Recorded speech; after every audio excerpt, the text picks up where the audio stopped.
ശിലായുഗത്തിലെ മനുഷ്യൻ്റെ ചിന്താഗതികളിൽ നിന്നും 21ാം നൂറ്റാണ്ടിലൂടെ ഉള്ള ആധുനിക മനുഷ്യൻ്റെ ചിന്തയിലേക്ക് നാം ഉയരണം. പുതിയ നൂറ്റാണ്ടിലേക്ക് പുതിയ ചിന്താഗതിയോടെ പുത്തൻ ആശയങ്ങളുമായി നമ്മളെ കുടുംബ ബന്ധങ്ങൾ, കുടുംബ ജീവിതങ്ങൾ, സാമൂഹിക ജീവിതങ്ങൾ മുന്നോട്ട് കൊണ്ടുപോകാൻ ഈ ഗീതാമാതാവിൻ്റെ അനുഗ്രഹത്തോടുകൂടി, വേദവ്യാസ ഭഗവാന്റെ അനുഗ്രഹത്തോടുകൂടി നമ്മുടെ ജീവിതത്തെ നാം മുന്നോട്ട് കൊണ്ടുപോകണം.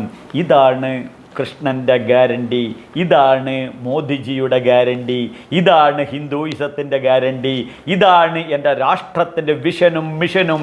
അപ്പോൾ ഓരോ വ്യക്തികളെയും രാഷ്ട്രസ്നേഹികളായ ഉത്തമ പൗരന്മാരായി വളർത്തിയെടുക്കാൻ ഈ ധർമ്മശാസ്ത്രത്തിൻ്റെ ഗ്യാരണ്ടിയാണ് ഞാൻ ഗ്യാരണ്ടി.